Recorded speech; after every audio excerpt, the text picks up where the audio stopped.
Yeah, hii ni historia ya maisha.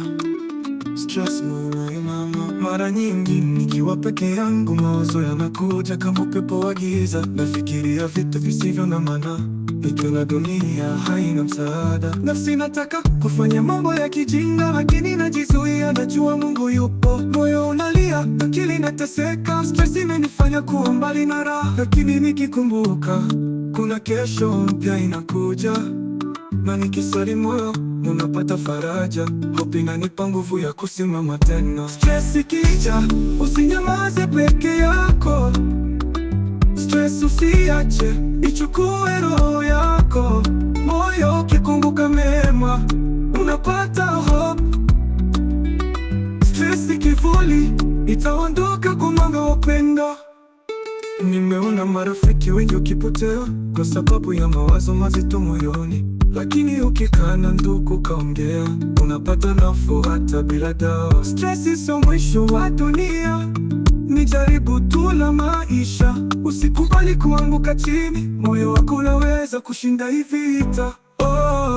Akili ikifika ukomo, usiache ikubebe na kuanguka. Mapenzi, imani na tumaini ni dawa ya stress.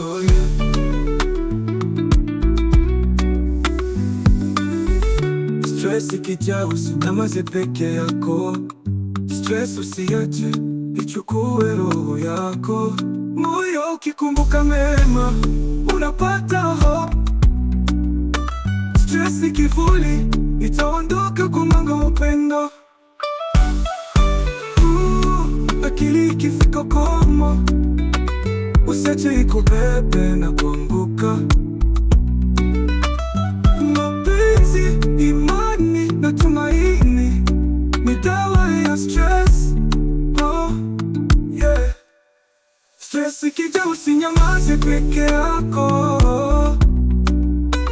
Stress usiache ichukue roho yako. Moyo ukikumbuka mema unapata hope. Stress kivuli itaondoka kwa mwanga wa upendo. Yeah, stress sio mwisho.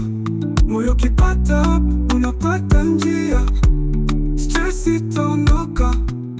Kaka G, yeah, Stanza G, Asante.